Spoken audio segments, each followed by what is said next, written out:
අද මම ඔබ අමතා කරන කතාව විශේෂ කතාවක්. ඔබ මාතෘ භූමිය කෙරෙහි අනාගත පරම්පරාවේ උරුමය ගැන කම්පාවන පුරවැසියෙක් නම් ඔබට වගකීමක් තියෙනවා මේ කතාව අහලා මොකක්ද කියන එක තීන්දුව කරන්න. අද කතා කරන්න අදහස් කරන්නේ මෙන්න මේ පුද්ගලයින්ට. මහින්ද රාජපක්ෂ, රනිල් වික්‍රමසිංහ, සජිත් ප්‍රේමදාස, අනුර කුමාර දිසානායක, සූරසේන, පාරින්ද රණසිංහ, රංග දිසානායක, පොලිස්පති, ඒ වගේම රජීව අමරසූරිය. ඊට අමතරව පල්ලේගම, මැදගොඩ, ඥානසාර, ඇල්ලේ ගුණවංශ මේ සියලු දෙනාටම ඊටාම රළු විදිහට මම අද කියන දේ කියනවා මේ කට්ටියටම. මොකද මොවුන් මේ කරන කුණු වැඩේ නවත්තන්න ඕන. මේ රට මේ විදිහට නැති වෙන්න දෙන්න බෑ. මේ ඔක්කොම කරන්නේ වංචාව. ඒත් දැඩිව මම අද ප්‍රකාශ කරනවා. විශේෂයෙන් ඔබ දැක්කා අද මාධ්‍යවල පළ වෙනවා ගෝඨාභය රාජපක්ෂ ඇප්ලිකේෂන් එකක් කරනවා මාව අත්අඩංගුවට ගැනීමෙන් වැළක ඇන්ටිසිපේටරි බේල් ඇප්ලිකේෂන් මාව අත්අඩංගුවට ගැනීමෙන් වැළැක්වීමට ඉල්ලීමක් කරන අභියාචන අධිකරණය. එයාගේ අයියේ පෙරේදා කිරිවෙහෙරට, රුවන්වැලි සෑයට, ශ්‍රී මහා බෝධියට මේ හැමතැනම ගිහලා ඉන්ෂුරන්ස් ඉල්ලනවා. මම මේ ටික කියවපන් ඔබට තේරෙයි. තමන්ගේ හෘද සාක්ෂිය දන්නවා ගෝඨාභය තමන් කරපු වැරද්ද. මහින්ද රාජපක්ෂ දන්නවා තමන් කරපු වැරද්ද මාතෘ භූමියට. රාජපක්ෂ මම අපිට මතක් කරනවා චන්ද්‍රිකා බණ්ඩාරනායක කදිරගාමට පක්ෂ නායකත්වය දෙන්න යනකොට ඒක වළක්වලා කට්ටිය කඩාගෙන යනවා කියලා ගත්ත රාජපක්ෂ මේ රට නැති කළා. මේ රට විනාශ කළා. රාජපක්ෂ වික්‍රමසිංහ එකතු වෙලා මේ රට ලෝකේ උපරිම ණය මට්ටමට පත් කළා. හිටන් බුන්වත් රටක් බවට පත් කළා. ඒ වගේම ඔවුන් ගැන ඉන්ඩිවිජුවලි කියනවා නම් ඔබ දැක්ක රාජපක්ෂ ඊයේ පෙරේදා යනවා කුමරප්පෙරුමගේ පුතාගේ මරණය සම්බන්ධයෙන් මරණ ගෙදර. වලපයයි ගොඩපයයි එළියට ඇවිල්ලාගෙන අපිට රට දෙන්න. රට කාලා විනාශ කළා. මම මේ උපදේශ කියනවා මහින්ද රාජපක්ෂ. මම මහින්ද රාජපක්ෂ දන්නවා. මම බ්‍රිතාන්‍යයේදී මහින්ද රාජපක්ෂට කතා කරලා තියෙනවා.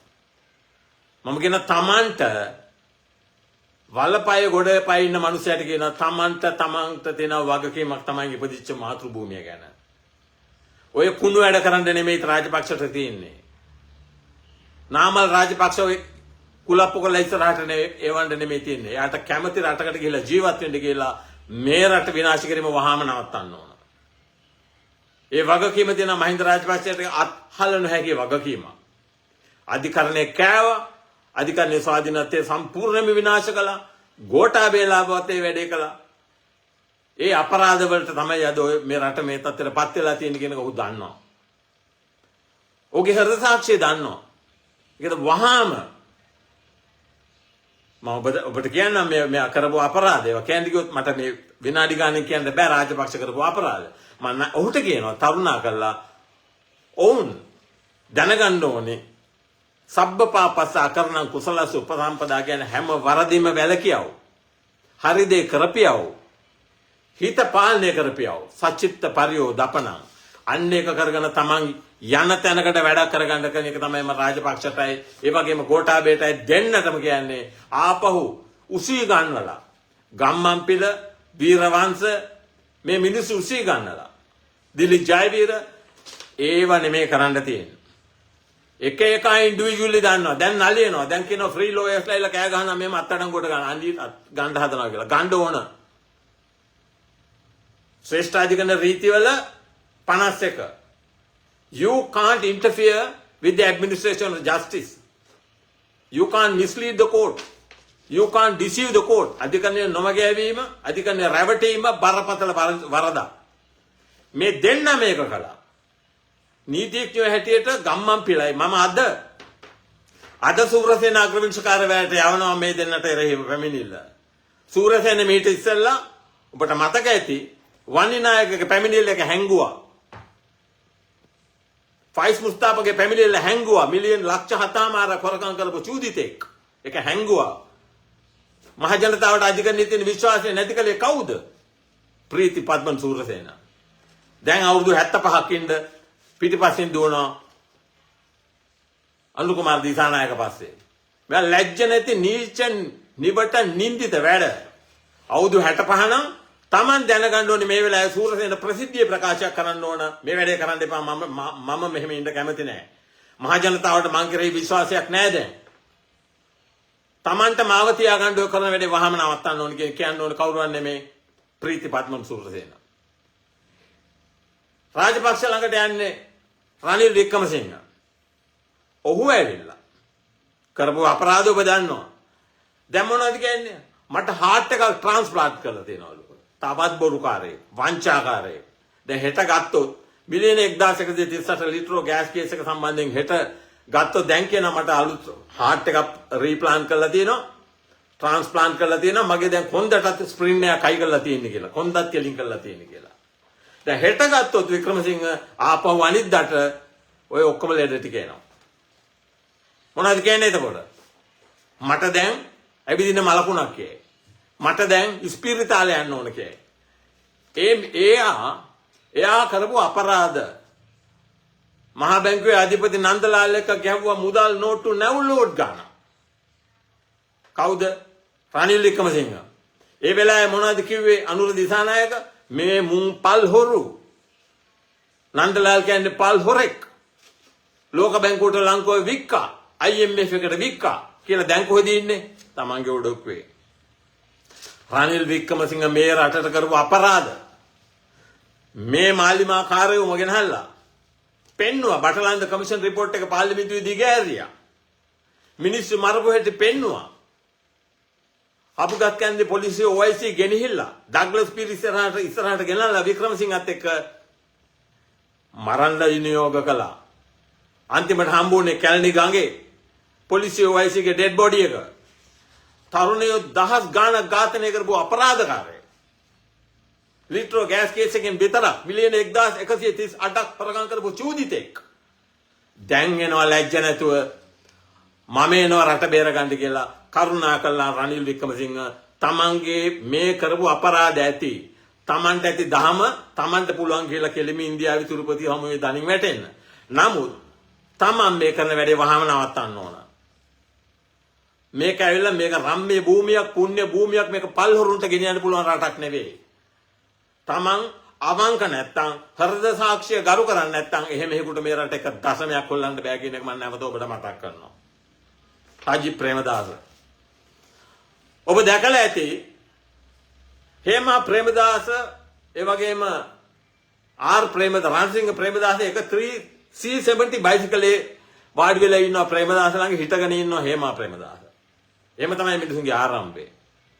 රට විකුණලා කන්න කෝටි ගාණින් හොයපු මිනිහෙක් තමයි සජිත් ප්‍රේමදාස. තමන්ට මේක ඇතාලලා යන්න බෑ. තමන් දන්නවා තමන් කොහොමද දේශපාලනයට 7-5ක වටිනාකම නැති මිනිහෙක් කියන එක සජිත් ප්‍රේමදාස හොඳටම දන්නවා. එයාගේ සුදුසුකම් හොඳටම දන්නවා. පෞරුෂයේ බිඳුවයි. මෝදි හමුවට ගියාම දණින් වැටෙනවා. මෙහෙම එකේ දිල්ලන්න රාජ්‍ය බලය. මෙහෙම උන්ද 225 ඉන්න ඕන. රටේ පුරවැසි වැටියට ඔබත් දකින්න ඕන. මොනවාද? අපි මේ මොක්කු පස්සේද මේ යන්නේ කියලා. මේකේ අවසානයක් නැද්ද? සජිත් ප්‍රේමදාසට කිසිම අයිතියක් නැහැ ලංකාවේ දේශපාලනයේ ඉන්න. ඔහුට සුදුසුකම බිඳුවයි. 2019 දී People's Constitution through Social Revolution කියලා සන්ඩේ පත්‍රයේ හෙඩ්ලයින් දාලා නාගානන්ද ලෝකයේ ස්ටේජ් එකේ නැගිට කිව්වා. මම වරෙන් මේක අස්සම් කරපන්. මම ගිවිසුමක් හැදුවා. ඒකට මුත්‍රා පිට වුණා එක දැක්කම. මොකද ඒක අස්සම් කළා නම් එයාට හැංගෙන්න බෑ. ජනතා මම නගිනවා ස්ටේජ් එකේ. පත් කළාට පස්සේ කිසිම දෙයක් නැහැ. Taman අස්සම් කරන්න ඕනේ රටේ උත්තරීතර බලධරයවර ජනතාව විසින් මේක සම්මත කරන ලදී.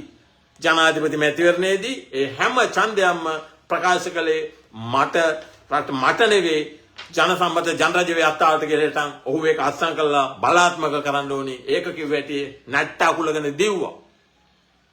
ඒක තමයි හරණිය අමුසූරි ගිය අවුරුදු ජූලි මාස 25 පාර්ලිමේන්තුවේ කිව්වේ. අපි ගේනවා ජනසම්මත ජනරජ ව්‍යවස්ථාව එත්තාවත් එලා දෙනා. එහෙමනම් ඒක කරන්න තිබුණේ ජනාධිපති මැතිවරණයේදී. ඒක පාර්ලිමේන්තුවට කරන්න පුළුවන් දෙයක් නෙවෙයි. මේ රටේ බලදරය කෙලින්ම ඍජුවම කවුද? මහ ජනතාව. පාර්ලිමේන්තුව, විධායක ජනාධිපති, අධිකරණය, මේ සියලුම ආයතන, පොලිස්පති, නීතිපති මේ හැම එකම ක්‍රියාත්මක කරන්නේ මහ ජනතාවගේ අධිකාරී බලය. ඒක කරන්න බෑ හරිනි කියන විදිහට පාර්ලිමේන්තුවට. පාර්ලිමේන්තුවේ තියෙන එන්ට්‍රන්ස් ක්ලෝසස් විශාල ප්‍රමාණයක්. ඒ එකකටවත් 225 අත තියන්න බෑ. ඒක කලේ නෑ. දැන් ඒවා ඔක්කොම බොරු. ඔය ඕව කරන්න බෑ. දැන් මේ මං ඊළඟට එන්නේ යා ළඟ රණ්ඩු දිසානායකට.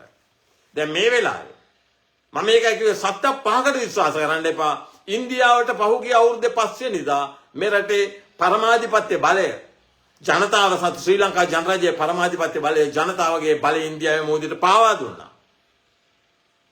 free independent sovereign state කියන ඒ කියන්නේ ශ්‍රී ලංකාව නිදහස් ස්වෛරී ජනරජය නිමහල් රට ස්වෛරී ජනරජය කියන එක මෝදිට ගිවිසුමකින් පාවා දුන්න අන්තිම දූෂිත මිනිහෙක් තමයි අනුර දිසානායක.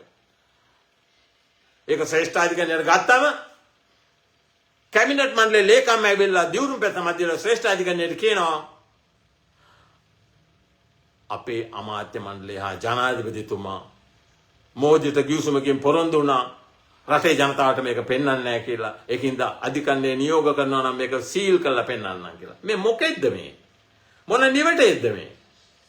මහ ජනතාවගේ ඇද්දකට වැලි ගහලා ඉන්දියාවට රට පාවා දීපු එකේ ව්‍යවස්ථා ප්‍රකාර ඔහු කෙලිම දෝෂාභියෝගයෙන් රට දේශද්‍රෝහියෙක් දැන්.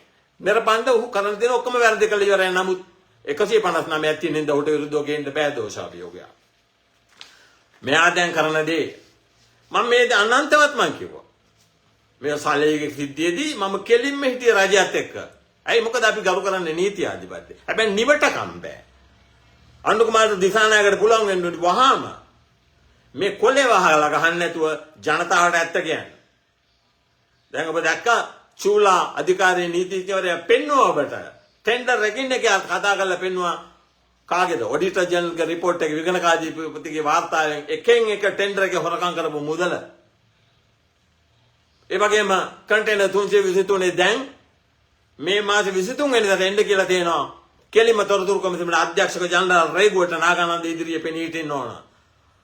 තොරතුරු කොමිසම නියෝග කළා දීපම් මේ ඔක්කොම කියලා දුන්නේ නැහැ. කවුද? අධ්‍යක්ෂක ජනරාල්. ඇමතියෝ කියනවා මම අපි රාජ්‍ය සේවයේ කොන්ද කෙලින් කළා කියලා අධ්‍යක්ෂක ජනරාල් රේගුවේ දනගස්සලා. මොක්කුද මේ? ඔබ විශ්වාස කරනවාද මේ මිනිස්සු? ඒකින්ද මේ රට දැන් අනුර දිසානායක රටේ ජනාධිපතිවරයා. ඔහුට තියෙන වගකීම අද්දේ ඉඳලවත්. දැන් ඔබ දන්නවා අනිල් ජයන්තට කිව්ව ඍජුවම. මොනවද කිව්වේ?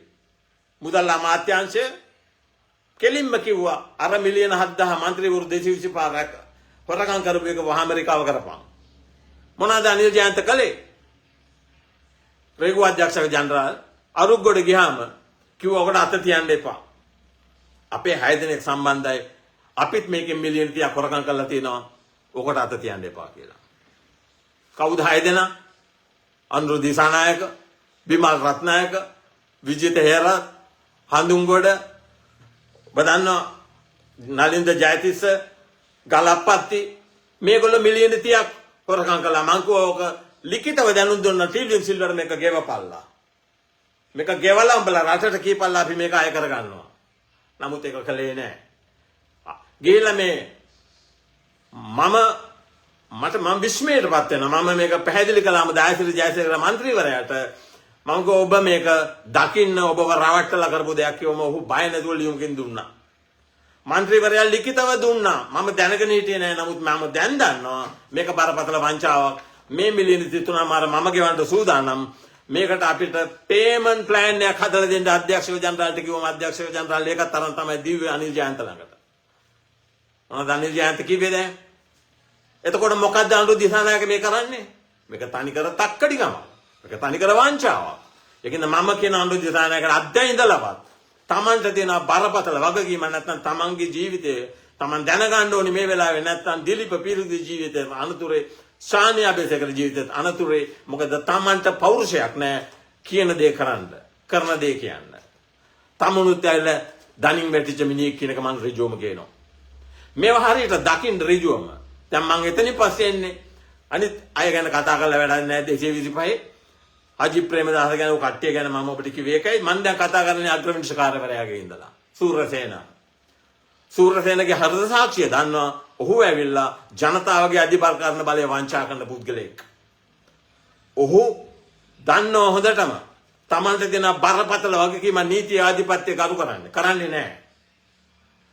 තමන් දන්නවා හොඳටම සියලුම සාක්ෂි ඇතුළුව ඔබ දැක්ක පොලිස් පල්ලෙහාම නිලධාරියෙකුට නීතිඥයෝ ගිහිල්ලා එකතු වෙලා නීතිඥ සංගමේ සභාපතිත් හිටියා එතන. මේ ගිහිල්ලා මොනවද කිව්වේ? මැජිස්ට්‍රේට් කිව්වා මේ අපි මේක ගොඩින් ඉවර කරමු. ඊට පස්සේ ගියා අග්‍රවිනිශ්චකාරවරයා ළඟට. මොකටද මේ? ඒ කරපු නීතිඥ වෘත්තියට කෙලෙසීම. ඒ වීඩියෝ ඔක්කොමත් එක්ක සූරසේනට දුන්නම සූරසේන මොනවද කළේ? ඒක හැංගුවා. ඒක හැංගලා හිටන් කෙලින්ම බේරගත්ත කාවද? වන්නිනායකව ආරක්ෂා කළා. ඒ වගේම මිලියන් ලක්ෂ 7.5 කරපු ෆයිස් මුස්තාෆට මම මූණටම කිව්වා ගිහලා වාම දීපන්ගේ සල්ලි සේවාදායකතුම මෙච්චර මුදල් වංචා කළා උඹ උසාවියේ පෙනී හිටියෙත් නැතුව ජර්නල් එන්ට්‍රි එකත් මම පෙන්නුවා. මොනවාද ෆයිස් මුස්තාෆා කිව්වේ? You do anything you like. You can report me to the Chief Justice. ඒ දන්නවා Chief Justice එක කරන්නේ නැහැ කියලා.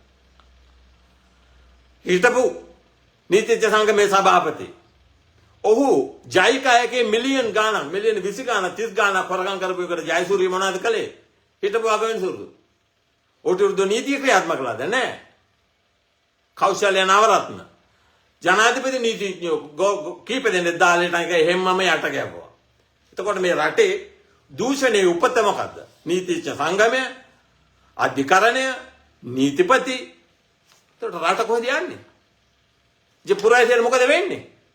සූරසේන දැනගන්න ඕනේ මම අද සූරසේනට ඉදිරිපත් කරනවා මේ ආතාද සුරේෂ් අලි සම්බන්ධයෙන් මැදිහත් වෙච්ච නීතිඥයෝ ගම්මන්පිල ඒ වගේම දිලිප් ජයවීර අනිත් අයත් නීතිඥයෝ ඉන්න අය උන් කිව්වා අපි දෙන්නේ නැහැ මේ ප්‍රවෘත්ති දෙන්නේ නැහැ අපි මෙයාගේ ලැප්ටොප් එකේ තොරතුරු දෙන්නේ නැහැ කවුද ඒගොල්ලෝ එහෙම කතා කරන්න යුක්තිය පසඳලීමේ ක්‍රමවේදයට එමෙ මැදිහත් වෙන්න පුළුවන් ද නීතිඥයෙකුට ශ්‍රේෂ්ඨාධිකරණයේ රීතිවල කියන්නේ you can't deceive and mislead the court you can't interfere with the administration of justice අනිවාර්යයෙන්ම උන නිරපාරින්න ඕනේ නීතිඥ වෘත්තියෙන් දැන් මම දැක්කද ෆ්‍රී ලෝයර්ස්ලා කියන කට්ටිය කෑ ගහනවා මේකට මැදිහත් වෙන්න එපා එහෙනම් මොනවද කියන්නේ නිදහසේ වරදේ යෙදෙන්න නීතිඥයට එහෙම නීති හේම අවසරයක් නැහැ මම අද යවල බලනවා මම මේකත් යවනවා සූරසේනට ඒ වගේම ඉස්සල මම කිව්ව වන්නිනායක ආරක්ෂා කළා නීතිඥ සංගමයේ හමුවේ නීතිඥ සංගමයේ වුණාවට මම බලනවා අද සූරසේන කොහොමද දිලිප් ජයවීරයි ඒ වගේම ගම්මන්බිල සම්බන්ධයෙන් ගන්න තීන්දුව රටේ ජනතාව දැනුවත් වන්න ඕන. ඔබ තේරුම් ගන්න ඕන අග්‍රමිනිස්කාරයව ඉන්නේ රටේ නීති ආධිපත්‍ය බලගැන්වීම මිසක් එයාගේ පුද්ගලික දේපල නෙවෙයි. මේ නාගානන්ද තහනම් කරලා තියෙන වෙන කිසිම දේ හේතුවකට නෙමෙයි. ඒකට තන්නේ කර වග කියන්න ඕනි සූරසේනත්.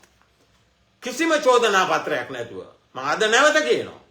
කිසිම චෝදනා පත්‍රයක් නැතුව මහ ජනතාවගේ අයිතිය බලගැන්වීමේ අයිතියත් ඒකත් අහිමි කළා. ඇයි ඒ තරමට බයයි. මේ නාගානන්ද කියන්නේ සූරසේන දන්නවා. ආයේ කිසි කෙනෙකුට ඇඟිල්ල දික් කරන්න chance එකක් දෙන්නේ නැති නීතිඥයෙක් කෙනෙක් වහු හොඳටම දන්නවා. ඒ වගේම ශ්‍රේෂ්ඨාධිකරණයේ විනිශ්චයකාරවරු දන්නවා. honesty, integrity, loyalty, credibility කිව්වොත් එහෙම හෘද සාක්ෂිය ගරු කිරීම කියන එක ආය නාගානන්ද පැත්ත පළාතේ තියෙන එකෙක් නෑ. ඒක නිසා තමයි මෙහෙම කතා කරන්න පුළුවන්. සූරසේනට මෙහෙම කතා කරන්නෙම නැතුව බෑ. පාරේන්ද්‍ර රණසිංහ මුත්‍රා පිට වෙනවා නාගානන්දගේ නම කිව්වම. ඔහුට දැන් නියෝග කළා. දූෂණ අපරාධ කොමිසම ඒ වගේම තොරතුරු කොමිසම නියෝග කළා අර ලසන්ත අලගියවන්න ඝාතනය කරපු සිද්ධියට සම්බන්ධයගේ තොරතුරු දෙන්න කියලා විනිවිද පදනමට. දුන්නාද? නෑ. දැන් එයා මහ ජනතාවගෙන් පඩි ලැබමින් තොරතුරු කොමිසමට එරෙහිව යනවා අභියාචනාධිකරණයට. කවුද යන්නේ? පාරින්දර රණසිංහ. කෝ රටේ නීතිය? නීතිපතියා මොකෙද්ද? දැන් මට ගිය 12 වෙනිදා අභියාචනාධිකරණය හමුවේ ගත්තම BMW නඩුව නීතිඥ සංගමේ සභාපති කියන නාගානන්දට එරෙහිව මේ අපහාස කිරීම. අපහාසය කියන්නේ ලැජ්ජයි. ජනාධිපති නීතිඥයෝ 9ක් මට මුන්ගේ නම් කියන්නත් ලැජ්ජයි. බිලියන 16 බදු වංචාවෙන් අඩුම ගානේ මිලියන වලින් ගත්තොත් එකාට 50 ගාන ගෙවුවා කීයද කියලා බලන්න. මොන අපරාධද මේ රටේ වෙන්නේ? දුප්පත් මිනිසියට හාල් පිටි සීනි පරිප්පු කරවල හාල් මැස මේ ඔක්කොටම ගහන්න දෙන උපරිම බදු ගහනවා. ලයිට් බිල, වතුර බිල, ටෙලිෆෝන් බිල මට ගන්න පුළුවන් උපරිම ගහලා ඉතින් මේ පල්හොරුන්ට මේ රටේ මුදල් මංකොල්ල කණ්ඩියට දෙනවා. නීතිඥයින්ට නීතිඥ වෘත්තීය ආචාර ධර්ම කරු කිරීම බිඳුවයි. එයාට වග කියන්න ඕනේ ප්‍රීති පද්මන් සූරසේන මේ පල්හොරු ආරක්ෂා කරමින් මහ ජනතාව ඍජුව නියෝජනය කරන නාගානන්දට එරෙහිව මම දැන් හෙට දානවා ශ්‍රේෂ්ඨාධිකරණයේ සූරසේනට වහාම නාගානන්දගේ නීතිඥ වෘත්තීය නැවත තමන් ස්ථාපිත කරන්න ඕන. චෝදනා පත්‍රයක් ඉදිරිපත් නොකර ඒ කරපු අපරාධයේ වරද තමන් මහ ජනතාව හමුවේ බාර ගන්න ඕන කියන එක. අධිකරණයේ නාගානන්ද නැහැ. නඩු තීන්දුවක් දෙනවා නාගානන්ද ඉදිරියේ ප්‍රකාශ කළා කියලා මම ලැජ්ජ නැති මිනිස්සු. මේ අධිකරණයක්ද මේක? ඔබට තේරුම් ගන්න පුළුවන් වෙන්න ඕනේ. රංග දිසානායක දැන් දූෂණ අපරාධ විමර්ශන කොමිසමේ අධ්‍යක්ෂක ජනරාල් නිවට කමේ ගණ්ඩම දෙයක් නැහැ. දැන් එයා හොඳටම දන්නවා. සූරසේන චූදිතෙක් කියන නඩු කීයක් තියෙනවද? ඒ වගේම එයා හොඳටම දන්නවා. මුදල් අමාත්‍යාංශයේ නියෝජ්‍ය අමාත්‍යවරයා රංග කවුද? මම ඔබට කිව්වා. දැන් ඉන්න අමාත්‍යවරයා ඇවිල්ලා රේගු අධ්‍යක්ෂක ජනරාල්ට කිව්වේ යට ගහන්න කිව්වේ කවුද? අනිල් ජයන්ත. ඔහුට විරුද්ධ තියෙන දූෂණ අපරාධ චෝදනා. මේ එකක්වත් රංග දිසායනට කරන්න පෞරුෂයක් නැහැ. BMW නඩුවේදී සොමතේ ධර්මවර්ධනට එරෙහිව දූෂණ අපරාධ චෝදනා දෙකක් තියෙද්දී ඒකට හැමමින් දැරියා එයා ගිහිල්ලා ඒ ඔක්කොම අභිභාව ගිහිල්ලා ශ්‍රේෂ්ඨාධිකරණයේ හමුවේ බොරු කියලා කියන්නේ සම්පූර්ණයෙන්ම රාජ්‍ය දෙපාර්තමේන්තුවකට රේගුව පාවා දීලා ප්‍රෙස්ටිජ් ඔටෝමොබයිල් එකට මිලියන 16000ක බදු වංචාව කරන්න අවසර දුන්නේ කවුද? රංග දිසානායක. ඇයි? සුමති ධර්මවර්ධන ආරක්ෂා කළා. නීතිය බලගන්නවා නම් රටේ මහ ජනතාවගේ බදු මුදල් ලක්ෂ 12ට කාර් ගෙන්න දෙනවා කියපු මාලිමාවේ මොනවද මේවට දෙන උත්තර? ඒක තමයි කියන්නේ. රජීව අමරසූරිය නීතිඥ සංගමේ සභාපති තමයි 12 වෙනිදා කිව්වේ නාගානන්දට විරුද්ධව BMW නඩුව මේ විදිහට පුෂ් කරනවා කියලා. ඒ කියන්නේ හංගන්න ඕනි නීතිඥයින්ට මේ මංකොල්ලය කරන්න ඉඩ දෙන්න ඕන. ජනාධිපති නීතිඥයට නිදහසේ නීති ආධිපත්‍ය බල්ලට දාලා වෘත්තීය ආචාර ධර්ම බල්ලට දාලා ඒටන් හොරකම යන්න ඉඩ දෙන්න කියන එක තමයි රජීව අමරසූරිය කියන්නේ. මුල්ලේ ඉඳලාම මහා බැංකුවේ අධිපති කවුද දැන් ඉන්නේ? නන්දලාල් වීරසිංහ. ඔහු මේ BMW නඩුව සම්බන්ධ නඩුවේදී මහා බැංකුවේ නියෝජ්‍ය අධිපති මේ නාගානන්දට දුන්නා මේ සම්බන්ධයෙන් ඔබ බැදිහත් වන්න. මේකට මොකද BMW නඩුව වෙනුවෙන් ඉදිරිපත් වෙච්ච ජනාධිපති නීතිඥයා මහා බැංකුවේ ඇවිල්ලා මුදල් මණ්ඩලයේ නිත්‍ය සමාජිකයෙක් ඒ වගේ මේකේ එතික්ස් කමිටියේ ආචාර ධර්ම කොමිටියේ සමාජිකයෙක් ඒකන මොහුට සංජීව ජයවර්ධනට මේ නඩුවට ඉදිරිපත් වෙන්න බෑ කියලා මේක මම දුන්නම ලිඛිතව ඉදිරිපත් කරපුවම මුදා මහා බැංකුවේ අධිපතිවරයාට මොනවාද ඔහු කළේ? නන්දලාල් එක දෙනවා සංජීව ජයවර්ධනට. ඔන්න ලංකාවේ තත්ත්වය. නන්දලාල් වීරසිංහ සංජීව ජයවර්ධන BMW නඩුවට ඉදිරිපත් වෙනවා මහා බැංකුවේ මූල්‍ය මණ්ඩලයේ ඉඳගෙන ඒකට දෙනවා එළියුම. ඒක ඇවිල්ලා උසාවිය කියනවා මට විරුද්ධව මෙහෙම කම්ප්ලේන් එකක් කරලා තියෙනවා කියලා. ඔබට තේරෙනවද මේ රටේ තියෙන්නේ මොකද්ද කියලා? මේ මොකද්ද මේ විහිළුව?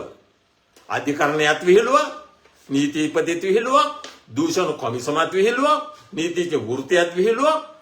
ජනතාව මොකක් ළඟටද යන්නේ? රාජපක්ෂට වික්‍රමසිංහලට තිරුපති හමුවේ ගිහිල්ලා ඒක දේ කරගන්න එකට අපිට ප්‍රශ්නයක් නැහැ. නමුත් මේක බෞද්ධ දර්ශනයේ මත පදනම වෙච්ච රටක් තක්කඩිකම් කරන්න තවදුරටත් ඉඩ දෙන්නේ නැහැ. මම මේක කිව්වට පස්සේ මම ඊයේ කිව්වා. දිලිත් ජයවීරටයි ගම්මන්පිලටයි වෙරෙව මම නීතිය බල ගන්නවා කිව්ව හැටි තමයි ෆ්‍රී ලෝයර්ස් කියන කල්ලිය දැන් කලබල වෙලා කියන්නේ මොවුන්ට විරුද්ධව නීතිය ක්‍රියාත්මක කරන්න එපා. මොවුන්ට ඕන වැරද්දක් කරන්න දෙන්න. ඒවා කරන්න බෑ. නීතිඥයෝ 30000ම තරදී අනිත් පැත්තේ හිටියත් මහ ජනතාවත් එක්ක මේ නාගානන්ද ඍජුවම නැගී සිටින යුක්තිය සාධාරණත්වය වෙන්නේ. මම ඔබට කිව්වා අත්හල නොහැකි උදුරාගත නොහැකි immutable republican principle මොනවද ඒ කිව්වේ? ඒකේ මොනවද? නිදහස, සමානාත්මතාවය, යුක්තිය, සාධාරණත්වය, ස්වාධීන අධිකරණයක් කියන මේවා මොකෙකුටවත් උදුර ගන්න බෑ. ඒ කියන්නේ මම නැවත දැන් තවත් දෙක තුනකට කලින් කිව්වා අග්‍රවිනිශ්චයකාර සූරසේනට තමන් වහාම ඉල්ලා අස්වන්න ඕන. තමන් මේ වෙනකොට ඒ වැරද්ද කරලා ඉවරයි. තමන් කිව්වේ නෑ මම 65න් යන්න ඕන. මන් නිසා 65 75 කරන්න බෑ. ඔබ දැක්කා හර්ෂණ නානායකර පාර්ලිමේන්තුවේ ප්‍රකාශයක් කරලා තිනවා ජර්මනියේ මෙහෙමයි, ඇමරිකාවේ මෙහෙමයි, ඕස්ට්‍රේලියාවේ මෙහෙමයි 75 වෙනකන් ඉන්නවා. ඒකෙන්ද අපේ කාටත් 75 වෙනකන් ඉන්න දෙන්න ඕන කියලා. ඒකටද ඒගොල්ලෝ ආවේ. ඒකටද ආවේ. ව්‍යවස්ථා සංශෝධනයක් ආවත් ඒ සංශෝධනයේ ක්‍රියාත්මක වන දිනේ සිට දියුණුම් දෙන කෙනෙකුට මිසක් ඒක අදාළ වෙන්න බෑ. සූරසේනට කිසිසේත් මේක අදාළ වෙන්න බෑ. එයාව තියාගෙන ඉන්නේ මම අපිට හේතු දෙකක් තියෙනවා. අධිකරණයේ තියෙන වැදගත්ම නඩු කීපයක්. ජාතික ලැයිස්තු නඩුව හංගගෙන ඉන්නවා. ඉන්දියාවට රටපාවා දීපු නඩුව හංගගෙන ඉන්නවා. මේවා වහගෙන ඉන්න තමයි මේ උත්සාහ කරන්නේ අනුර දිසානායකත්. ඔක්කොම පැත්තකට දාන්න කරුණා කරලා.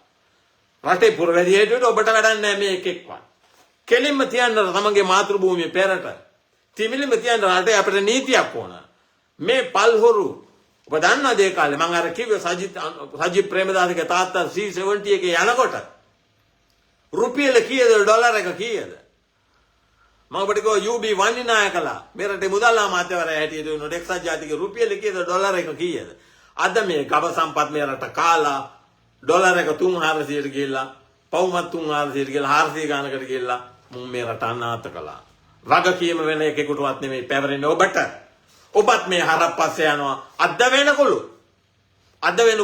තේරුම් ගත්තේ නැහැ මහජන වගකීම මොකද්ද කියලා. දැන් කතා කරන්නේ අන්තිම මාතෘකාව. කවුද? පල්ලේගම, මැදගොඩ, ඥානසාර, ඇල්ලේ ගුණවංශ මේ කට්ටියම තම නම් තියෙනවා මේකේ. අද මොවුන් ඇවිල්ලා ආයේ කවදාකවත් ඔවුන් තමයි ඇත්තටම අපි ස්තුති කරන්න ඕනේ පල්ලේගමට. ඔහු තමයි කට්ට කඩලා පෙන්නුවේ අපි පල්ලුරු කියලා. අම්බලා අපි හමුවෙකට හැපැමුණු දණින් වැටුණාට අපි ඇවිල්ලා අට්ටපුරුෂ පුද්ගලයා ඒස භගවතෝ ශාවක සංඝෝ නෙවෙයි. ආහුනේයෝ පාවුනේයෝ දකින්නේයෝ අංජලිකරණේයෝ කියන්නේ උන් නෙමෙයි. අපි දහමේ පැත්ත පලාත නැති පල්හොරු. අපි ඇවිල්ලා සම්තින්ත්‍රියෝච නිපකෝච කියන ඉන්ද්‍රියන්ගේ සංවරකම බිඳුවයි. විරාගං අමතම් පණිතන් නෙමෙයි අපිට තියෙන රාගේ ප්‍රණිතකම දකින්න වංචාකාරයෝ. අපි ගාථා මේවා ටික කටපාඩම් කරගෙන උඹලට ගොන්නු වගේ අඳනවා. අපි ඇවිල්ලා පරාජිකා වෙච්ච අන්තිම ජරා චරිත කෙනෙක් වුණ ඔප්පු කළා. නිතර මොවුන් ඇවිල්ලා ඔබ දකින්න දර්ශනය තමයි මොනවාද? අර සූරසේනා පිළිගන්නා මොකද්ද? Bone again. ඒ කියන්නේ මොනවද? බෝන් again කියන්නේ මොනවද කියන්නේ? මරුණට පස්සේ තමන් මොන වැරද්ද කළත් එතෙන්ට ගියන් පස්සේ ආය ඔබට එතනින් ඉවරයි. භවය ඉවරයි. මොන වැරද්ද කළත් ප්‍රශ්නයක් නැහැ. සමාව ගනින්. You must repent yourself and then you will be taken to heaven. මේක තමයි මේ පල්ලේගමලා කරන්නේ. දැන් කියනවා මම DNA දෙන්න යනවා කියලා. DNA නෙමෙයි දැන් පරාජිකා ඉවරයි. පරාජිකා වෙලා ඉවරයි. ඒකද මේගොල්ලෝ වහාම දුවන්න ඕන. සරමකට බහින්න ඕන. ශාසනයේ ඉන්න කිසිම සදාචාරාත්මක අයිතියක් නැහැ. බෞද්ධ දර්ශනය කියන්නේ තමන්ට තියෙන ඕනේ එක මොනවාද? මං කිව්වා ඔබට සොක්‍රටිස් කියපු කතාව. බුදුන්ගෙන් පස්සේ ගෞතම බුදුන්ගෙන් පස්සේ අවුරුදු 98කට පස්සේ ආපු සොක්‍රටිස් කිව්වෙත් ගෞතම බුදුන් කිව්වෙත් එකම දේ. මොනවාද ਉਹ කිව්වේ? හෘද සාක්ෂිය ගරු කරපියව. අවංක වේව. තමන්ගේ හැම විටම වරදින් වැළකියව. හරි දේ කරපියව. සචිත්ත පරියෝදපන හිත දමනය කරපුවා කියප ඒවා එකක්වත් අපේ උන්ට නැහැ. මේ නාගානන්දට අත තියන්න උතන එකෙක්වත් නැහැ. ඒක තමයි වහලා තියෙන්නේ. තව එකෙක් ඉන්නවා කතා කරන්න. ඒ කවුද? එළ මැතිවරණ කොමිසමේ සභාපති රත්නායක. කොන්ද පණ නැහැ. ඊට ඉස්සෙල්ලා හිටිය මහින්ද දේශප්‍රිය. ඊට පස්සේ හිටිය නිමල් පුංචියවා. මේ එකෙකුටවත් කොන්ද පණ තිබුණේ නැහැ. මේ දේශපාලනකයෝ ඔක්කොම මෙදිහත් වෙනවා විනිවිද පදම ඉදිරියට එන එක වළක්වන්න කරන්න පුළුවන් ඔක්කොම කරනවා. මේකට දැන් ඉන්නේ කාටවත් පෞරුෂයක් නැහැ. මේ වැරද්ද කරනවා. ඇයි? පවතින දූෂිත ක්‍රමවේදය තල්ලු කරන් යන්න ඕන දෙයක් කරනවා. හෙට මැරෙන්න ඉන්න කවුද? තිස්ස විතරණටත් පෞගේ පාර පක්ෂයක් දුන්නා. ඒකම මැරලා ගියා. විනිවිද පදන 2015 16 ඉඳලා පොදු මහජන අයිතියට ඔබේ ගෙවල් ගින්නෙන් දැවී යනකොට ගින්නෙන් ගෝඨාභය රාජපක්ෂ හමුවේ දණින් වැටෙනකොට අනුර කුමාර දිසානායකයත් කියලා දණින් වැටෙනකොට ඍජුව මේ අභියෝගය අරගෙන ඔබට ඒ විසඳුම දුන්නේ විනිවිද පදනම. ඔය එකෙක් බන්දුල කන්නාරත්න ලසන්ත බන්දුල ගුණවර්ධන ලසන්තාල ගෙවන්න මොවුන් ඇවිල්ලා පාර්ලිමේන්තුවේ රටට සම්පූර්ණයෙන්ම බොරු කිව්වා. ගෝඨාභය රාජපක්ෂ කියලා බැලඳ ගත්තා. කවුද? ලිට්‍රෝ චෑමන්. ඒ හැම දෙයක්ම හමුවේ ඔය එකෙක්වත් ඉදිරියේ මහජන අයිතිය බලගන්න නැතුව ඍජුවම බලගන්නන විනිවිද පදනමට මොවුන් සැලකුවේ එහෙමයි. ඇයි? උන් දන්නව නාගානන්ද වගේ කෙනෙක් ආවොත් අය කිසිම සමාවක් නැහැ. මම ඒක දැන් නැවත මතක් කරන අනුර දිසානායකට තමන්ට 100% විශ්වාසයක් යවන්න පුළුවන් විනිවිද පදනම කෙරෙහි එකෙක් එන්නේ පැත්ත පළාතට හරි දේ කරපන්. හරි දේ කරපන් මහජන විශ්වාසය පළුදු කොළොත් තවදුරටත් වංචා කොළොත් අය සමාවක් නැහැ. දැනටත් මේ එක එක අපස්සේ දැන් යනවා ජනතාව. ඔබට පේනවා සජිත් ප්‍රේමදාස රාජපක්ෂගේ කල්ලිය රාජපක්ෂත් ඉල්ලනවනේ. මං ඉතින් මං ඒකයි කිව්වේ. මං අවසන් කරන්න ඉස්සලා නැවත මතක් කරනවා මහින්ද රාජපක්ෂට රනිල් වික්‍රමසිංහට ඒ වගේම රාජපක්ෂගේ පුතාට ඒ වගේම ප්‍රේමදාසගේ පුතාට තම කරුණා කළා දේශපාලන සමාව ඉවත් වන්න. ඔබ මේ රට කාලේ ඉවරයි.